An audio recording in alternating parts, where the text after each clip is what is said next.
we're going to pray the remote works. Because if not, that would be your remote up there, that funny looking fella.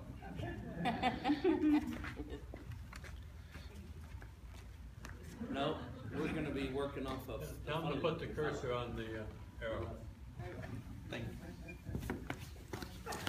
There you go. That's good.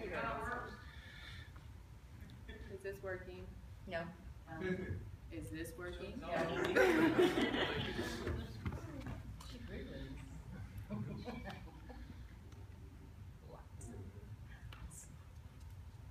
You got that turned on? No, you're connected. Is there a mute? Attenuated it too much. Attenuated too much. Attenuated the sound. Turn it Keep down. talking, Mariah. Hello? I could probably just talk without it. No, that's getting better right there.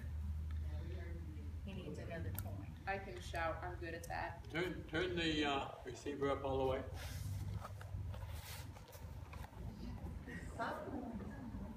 Yeah.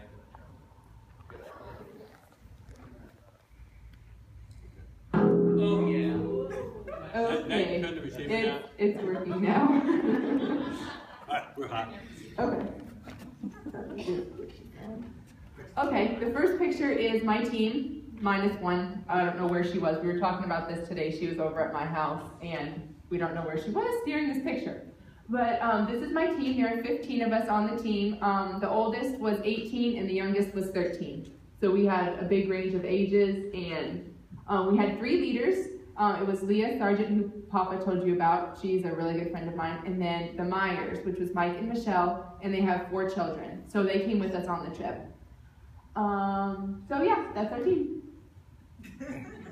This is my humble abode for the first 2 weeks of my trip. We all stayed in tents. They all looked like that, and there were 2 people per tent, and these tents were very small. So we had to squish together, and it's really hot in Florida, like hot, and it was really, really, really humid. So we were constantly coated in sweat. It was really gross. This is what we call under the big top. It was a huge, like, old circus tent that they used for when we had classes or when we had rallies, which was like our evening worship service that we would have. So that's what that is. That's how big it was. There were like 14 or 15 teams altogether that went all over the world. Some went to Nepal. There were multiple places in Africa that people went. Some went to Honduras, just all over the world. There was one team that went to Northern Ireland that was a purely evangelistic team. So they went and they did dramas and they witnessed to people. It was really cool. So you got to meet a lot of different people from all over the country. This is what they call a lake. I would call it a pond, but that is where we got our laundry water. Like we would scoop water out of there with buckets, and that's what we did our laundry with. And that is also what we took baths with. We would take the buckets and we'd wash our hair, and then we'd dump it on us, and that's how we got clean. So yeah, that was our bath water. And this is a picture of our team in the airport when we were in New York. We were getting ready to fly over to Israel. So from New York, we went to Tel Aviv. And then from Tel Aviv, we took a bus to where our school was. So that's all of us in the airport. That's a picture out the window of the airplane. I like flying, so it's always fun when I go on trips and stuff where I get to ride in a plane because I love flying. So that was great. Random pictures of me and my teammates. The girl with the teddy bear really didn't like flying, so they put her by me so she could like hold my hand and squeeze my arm off. she didn't like flying. This is the first bus we got on. We rode buses all the time because that's their mode of transportation. So that's what we would take whenever we went anywhere. We'd either walk or we'd ride a bus. So we got there, and that was the bus that we rode on to the school from Tel Aviv, which was about an hour bus ride. This is the school that we stayed at. It was called Hope Secondary School, and it is a Muslim and Christian school, so they teach both religions, and they help a lot of special needs children. There's not a specific school over there or class for the special needs children, so they'll just send them to this school, because if they try to go to a regular school, they'll get kicked out because they're special needs and they don't have special ed teachers over there. This thing is going in and out. Yes. I can just talk loud. This was across from the school on a big, like, guard tower is what it was, and this big gun is what this is. It was pointed toward the wall that divided Israel and Palestine. So that was right by our school. So we got to see that all the time. One of the sunsets, in the evenings, the boys would have classes and the girls would have classes like separately. So we called them GGs, like girls and then guys. And we got to do them on the roof of the school because it's a flat roof. So we'd go up there and we'd sit and watch the sunset and have our classes. So that's what that is. And it was really beautiful up there. And you would get a nice breeze, whereas during the day you wouldn't necessarily. This was the school's garden, so they grew like carrots and tomatoes, and they had some corn and other such things. And there was also landscaping along the edges. This is a soccer court. We used it to hang laundry. Like we would do laundry out there, and then we had lines strung all over the place to dry it. So that's where we did laundry, as you can see. And this was one of the rooms. There was rooms on both sides of the hall, and each, like the girls had one on each side and the boys had one on each side. So this is the girls' rooms. Very humble with our nice metal bunk beds. This was just looking down the hall out the room. So there's the shower rooms, and then there's the bathrooms, and then out there is the main area where we would meet for like meetings or whatever we needed to talk about. Like we'd meet there every morning before we started work. Our leader, Mike, would come and wake us up at 5:30, and we had till 6 to get ready and be ready to go to work. So if you were done early, you would go right there and wait for Mike, and he'd come tell us what we were doing that day, what we had going on, and then we'd all go out and work for an hour before breakfast.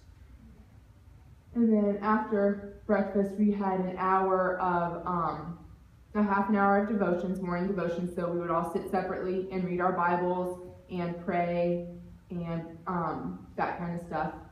And then after that, we went back to work until lunchtime. After lunch, we had an hour of library where we would work on our memory verses, because we had 40 of them that we had to memorize over the summer. It was hard. Some of them didn't stick as well as others. And so we had 40 verses that we had to memorize over the summer, so that we would work on that during our library time. Awana's baby. Mm-hmm. Did they pick the verses? Yeah, they picked the verses, so we had to do the verses that they had. This is staircase. The one on the left is going up to the roof, and then the right is going down to where the kitchen was. The kitchen was downstairs, as well as like what we called the dish room. Yeah, this is the hallway downstairs. It was really scary at night when it was really dark down there because there's no windows. This is where we ate all our meals, breakfast, lunch, and dinner. The igloos is what we got our water out of. Yeah, that's pretty much it. That's where we ate. Oh yeah, we didn't eat the national food. We brought all food from the States in cans. We brought some frozen food, but it was all from the States. So we had regular American food like casseroles and pizza and the regular stuff that you would eat here. And every day there was 2 people on the team, a girl and a guy that would have KP that day, so they would help cook, they would help keep the kitchen clean, all that kind of stuff during the day. So there was 2 people every day that were on kitchen patrol. That blue building down there with the door open is where we kept all our tools. We had our wheelbarrows in there, our shovels, our picks, our saws, hammers, nails, everything was kept in there, and it was kept under lock and key. This was before our work. We had to clear this whole field, get all that grass out of there before we could start working on our actual project. We had to clear all the brush, we had to chop down those olive trees, we had to get all them out of the way, get the stumps out, get the roots out. It was hard work. And then we had to dig the footers by hand. We had to mix the concrete with shovels by hand. And that is the finished project. That's what it was like when we left. They didn't order the actual greenhouse in time for us to get the actual greenhouse up, but we got all the hard part done. So that was good. They were really happy. Moving dirt, as you could see in the last slide, there was a lot of dirt around the edges, and that's because there was a 4-foot difference between the back corner and the front corner of levelness, so we had to fill it all in with buckets by hand. So we hauled dirt for like 4 days. with wheelbarrows and 5-gallon buckets. So that was hard. These are some of the chicken houses that the school uses to raise money. They have over 4,000 chickens that they collect eggs from, and they'll sell the eggs to people, that need them. So that's how the school makes some of its income. Some of my teammates, Caleb and Ethan. Me being weird. I had the speed squares in my back pocket, like they were pistols or something, and I was messing around with my leaders. There's a Starbucks in Bethlehem. We were really excited about that. We walked down there one day when we were sightseeing. And Israel as a country is very hilly. It's a lot of up and down, and it's really dry, and it's just hot over there. But so one day we decided to walk to Bethlehem. So it was downhill the whole way there, but then we had to walk all the way back up to come home. So that was a big day. We were all super tired by the time we got home, but we were really excited about the Starbucks. This is what we did on one of our sightseeing days. We hiked up Masada, and on top was an old Jewish fort that was there. And the Romans, it took the Romans 3 years to conquer it, because it was so high up there. If you can look, you can see a little tiny squiggly trail. Yeah, that's what we hiked. It was really long and hard. A couple of them didn't feel so well and ended up throwing up. We were all drenched by the time we got to the top. It was a really, really hard hike. This is the view from about the middle. You can see if the shiny stuff is all the Dead Sea. So it was a really beautiful view. Once you got to the top, it was like the Dead Sea, and then on the other side of the Dead Sea is Jordan. So that was cool. Another view. At the top, we were so happy that we made it. Like, we knew we could do it, but it was really hard, and we were like, are we ever gonna reach the top? Yeah, and behind us is the Dead Sea and the Jordan. Okay, this was the ruins at the top that the Jewish fort was. It was really cool to see all the history there. And they had like a bathhouse, and they had a huge cistern where they kept all their fresh water that they would drink. And so it was really cool to see all the ruins on top of this huge mountain that we hiked up. Mariah, the cistern was underground, Mm-hmm. like a cave. It was like a huge cave that they had dug out. They were there 3 years, right? Mm-hmm. The Romans besieged them for 3 years, and they finally won. This was the Dead Sea, and the Dead Sea is receding by 4 meters a year. So all this used to be covered by water, and there's nothing there. Like, nothing will grow there at all, unless you like purposely plant it and keep it alive. Nothing grows there at all. It's very dry. This is En Gedi. David and his men hid here from Saul at one point. It was a waterfall. It was really beautiful. It's so cool because like you're in the middle of the desert and it's so hot and dry, and then there's these 2 waterfalls. So that was really cool. We got to go under them and get cold and stuff, get wet. This is the Qumran, and this is where they found the Dead Sea Scrolls. We're gonna take care of this. Yeah. That's bad. Yeah, well, this is where they found the Dead Sea Scrolls. So it was cool to see that, and like the old ruins of where the people lived. Anyway. Use the podium mic. Okay, that'll work better. Yeah, where they found the Dead Sea Scrolls. So this was just a picture of like where they would sit and write them out. Those are some like the oil lamps, I guess, that they used.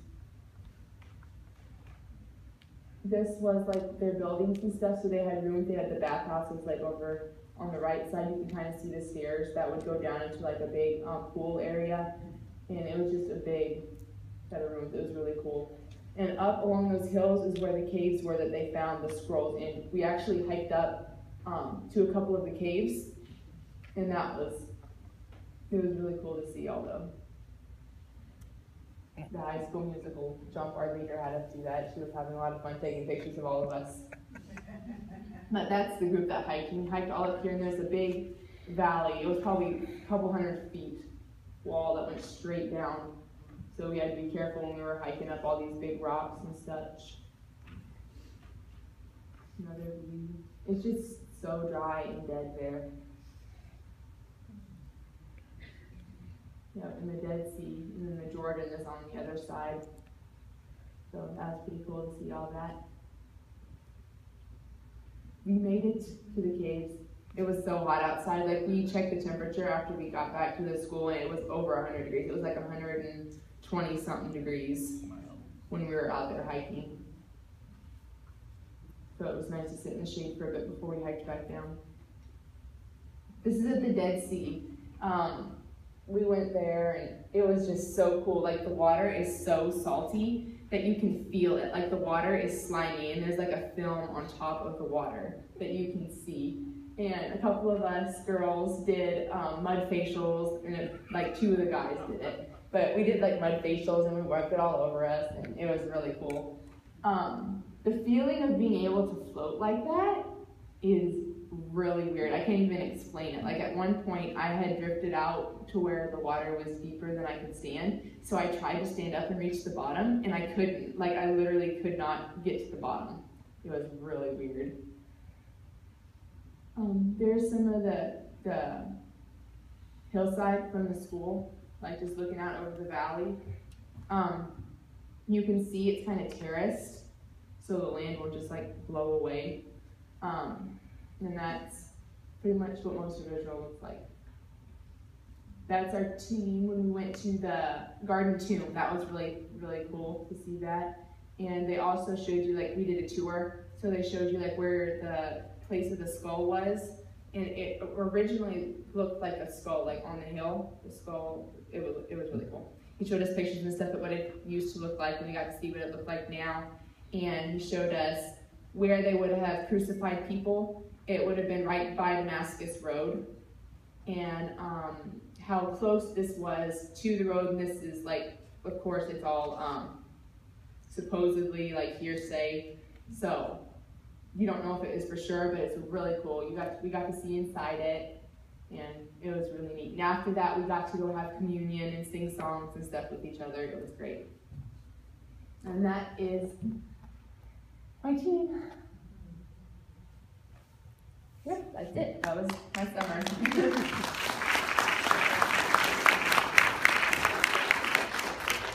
Is anybody, you up for Yeah, taking some questions? yeah. Does anybody have any questions? What was your favorite part? My favorite part was going to the Dead Sea. It was fun to get to wear bathing clothes instead of pants and t-shirts all the time.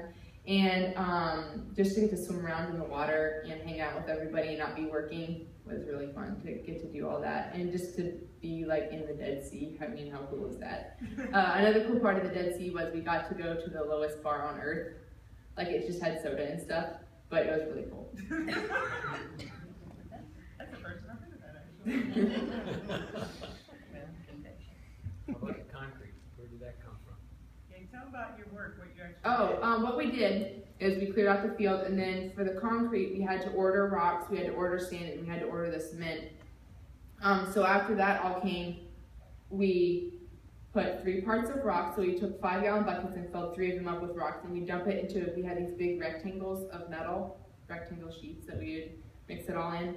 So we put the 3 buckets of rock in there, and then we put 2 buckets of sand and 1 bucket of cement, and we mixed it all together with shovels, and then there'd be 1 person running and putting water in for us while we're all there mixing. And then from there, we'd scoop it into a wheelbarrow and then push it over and dump it into the forms. So, And did they have to go all the way back to that little pond to get oh, water? the water was, that pond was in Florida Oh, when we were there for boot camp. where did you get your water from? We got the water, we ran a hose from a spigot that was a little ways away, but we had a couple hoses that we attached together and ran it to some 55-gallon drums. That's what we put the water in. What was it you were building? A greenhouse. We were supposed to build a greenhouse, and we got the foundations done, which is what that picture is. But the school did not order the actual greenhouse in time for us to put it up, so they are going to have some of the local people just throw up the greenhouse because it's just a clip together one. It's not anything super hard to do, so they're going to do that for us since we didn't have time to do it while we were there, and it didn't get there. How big is that? It doesn't look very big, but It was like 30 by 60, I think, is what it was. How long were you there? I was actually in Israel for about 5 weeks.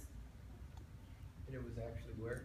It was actually in Palestine is where we were. Hope School is actually in Palestine. So whenever we went to Israel, like to Jerusalem or to any place like that, we had to cross the border. Whenever you cross the border, if we took a bus, the bus would stop at the border. All the Palestinians would get off. They'd have to show their papers. They'd have to show all their paperwork. Us being tourists, we didn't have to do all that. Our leader would just hand them our whole stack of passports. They'd look at them and be like, okay, you're fine. But all the Palestinians had to get off and get like searched and checked, and they checked the buses, and it was a big ordeal for all the Palestinian people. One day, our leaders thought it would be good for us to walk like through a checkpoint. So we hiked down through Bethlehem and all along the wall that separates Israel and Palestine. And on the Palestinian side, it's all graffiti. It's actually really beautiful. There's paintings and there's really intricate pictures and stuff, and there's all kinds of sayings like peace is what we want, or different things about how the Palestinians are being treated. So that was really cool, and we got to go through the checkpoint, and they let us through really easily because we're a bunch of American teenagers. I mean, what are we gonna do? But there were some, yeah, there were some Palestinians in front of us that had a really hard time getting through. So that was really interesting to see, and our leaders thought that was really good for us. On this, Of those 40 verses that you have to learn, how did they know you were? We had to recite them to our leaders. So like we had to do one each day. So the first day we got there, we had number 1, and throughout, like we had to say them to a leader to get them marked off. So as we got each one marked off, every week we have a review day. So we have to go through and say the 7 we had just learned. And so like the second week we had to say the 14 we just learned. Wow. And then after that, yeah. I'm assuming they weren't verses like Jesus wept. No, they were pretty big. Yeah, it was okay though. What happened if you didn't know them? If you got behind or didn't know them, then you would not be able to shop on sightseeing days. So you got your verses done.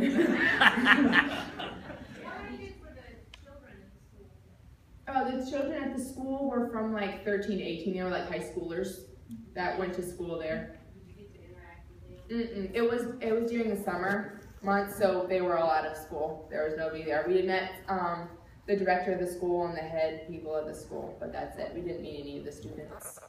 So during your travels though, from one place to the other, when you're going, were you introduced to food that was not American?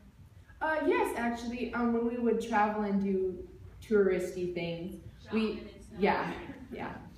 We got to eat shawarma, which was, they have meat like on a skewer, like stacked up, and they'd slice it off and put it in a big tortilla, and they'd have lettuce and cucumbers and tomatoes in there, and they put this white sauce on it and wrap it up. It was really good. And then they had falafel, which is chickpeas that's really been like chopped up, and then they fry it in little balls, and they put that in there and put cucumbers and tomatoes and then the white sauce. So that was really good. That was some of the local food we ate. Another was the school made a dinner for us, like one of the day before we left.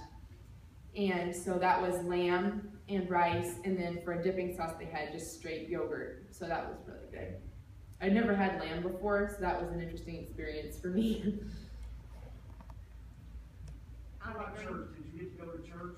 Did they have a place for you? Yes, we actually did. I didn't know this before we got there, but I was really excited once we did. We went to East Jerusalem Baptist Church.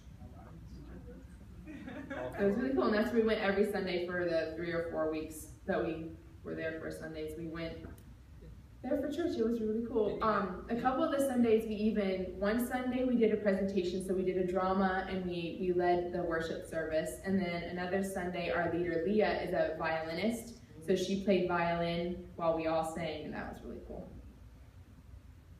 Did you have an opportunity to minister to people while you were there? No, not really. I wish we could have, but we didn't. We were working. That's a ministry. I know mission trips that we've been on, or that our guys and girls go on or whatever, we're really cautious about water. Mm-hmm. the drinking water. You guys too? Yeah. Did you have water with you? Yeah. All the water in Palestine is controlled by Israel. So if Israel turns the water off, then you have to order water by tanker trucks. So that's what we had to do because one day we were there, Israel had our water turned on, but that's it. The rest of it was all turned off. So we had to order water in big trucks that would come and fill tanks on the roof. So that's how we got water. And we had to use that for cooking, drinking, and showering. So we had to be really careful with the shower time especially. We couldn't take long showers. Like as soon as we got in, we'd get wet and turn it off, soap up, turn it back on, and then we were done. Did you guys have a filter for drinking water? No, we didn't. Yeah, So what made them turn the water on? I have no idea. They just felt like it, I guess. I really have no idea. Yeah, probably.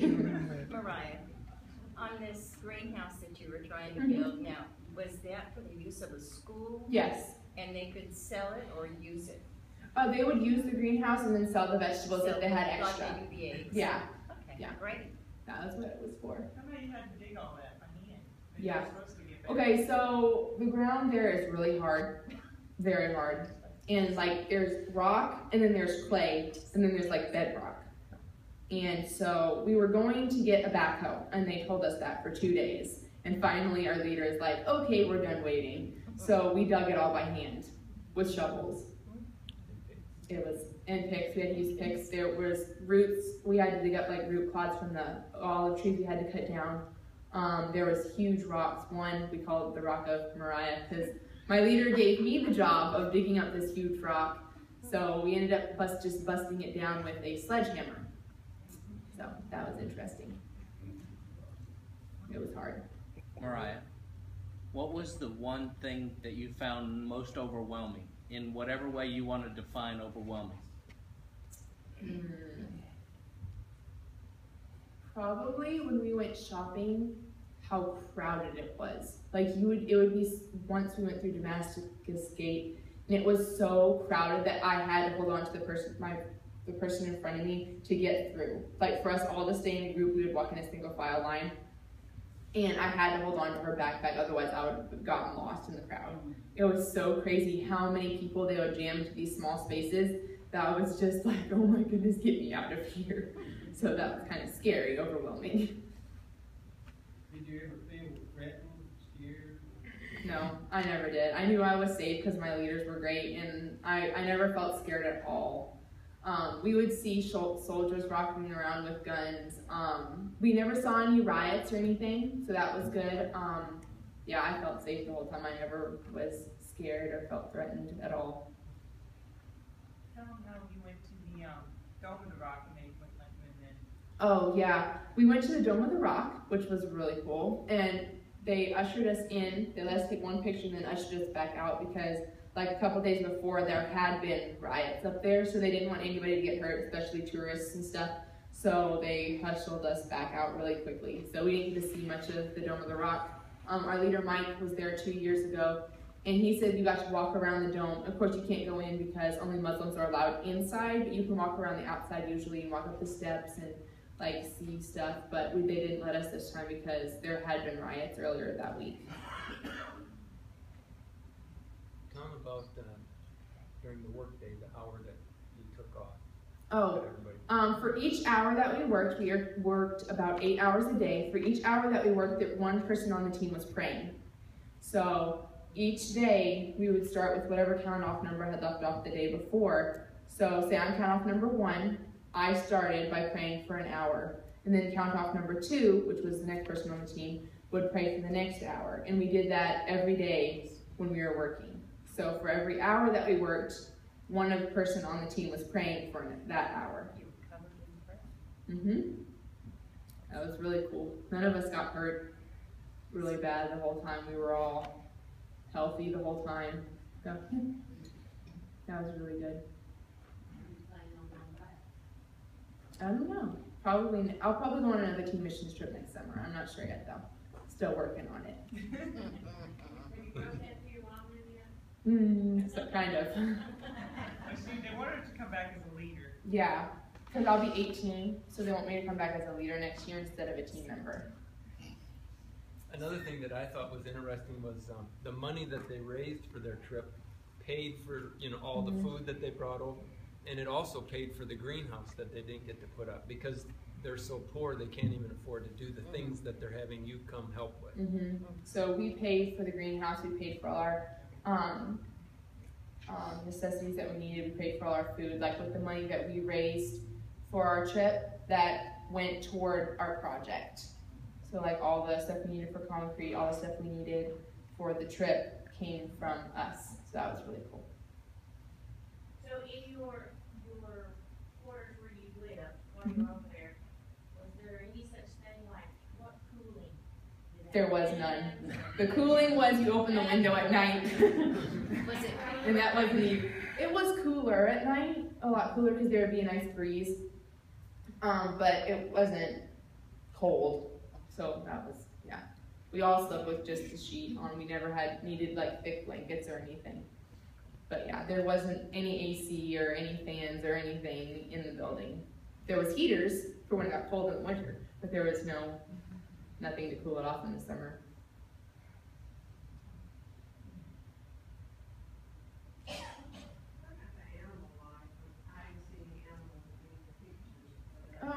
Yeah, there wasn't really much wildlife or anything. They had goats sometimes. There would be shepherds with sheep and goats on the hillsides. We saw one camel once on the Mount of Olives. We went up there and there was a camel, you could ride it. A couple of the girls did. There wasn't really much wildlife at all because not much grows there. So we never saw hardly anything, mostly just people. Part of the reason that they don't allow, apparently in Israel as a whole, they don't allow any evangelism because of the conflict and how different the religions are, Muslim and the Christian religion, that it just causes craziness. So they really don't even apparently allow evangelism, like open evangelism. I'm just wondering about the school where Christian Yeah. Muslim, how does that, I just found how out. does that would be interesting on that. Mhm. Think about that all. Yeah, I agree. Each morning. It's a big deal here, Mhm. is there that school for the spirit. Yeah, I thought that was really interesting as well. The lady that was the head of the school talked to us one day about like the school, and we were allowed to ask questions about it, so that was really cool. And she said that they teach a lot of special needs children, and that's like what they do mainly because there isn't a place for them in the normal schools over there. So if a child has special needs, they just stay home and don't learn anything. There's no place for them in the public school systems over there. So a lot of the children with special needs go to Hope School because they have teachers, and the lady had her doctorate in like I don't remember, but like special needs stuff. So she worked a lot with the children, and she was really good with that.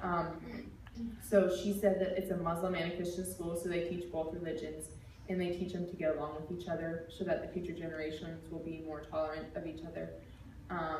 So that was really cool to hear her talk about the children and what they're learning. Before we close, all 40 verses, let's go right now. No way. She's been home since then. Yeah, That's right. I didn't keep up with my verses though, but yeah, nah. She's honest. Yeah. Good for you.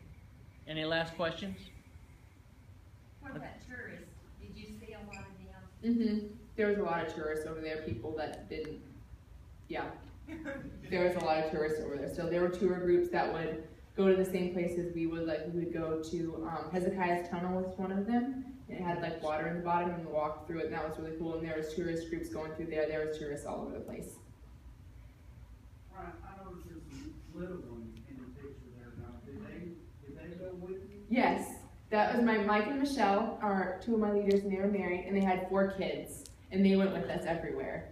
Yeah, so that they go with all their parents on all their mission trips. Like their oldest, Kenya, is like 10, and she's been to more countries than I have. She's been to more countries than any of the teenagers on the team. So that was really cool. Yeah. Anybody else?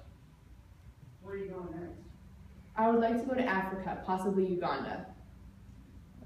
I want to go to Africa. So we'll see how that goes. Big prayers there, huh? Yeah. Mom's rolling her eye. Let's give her a big hand.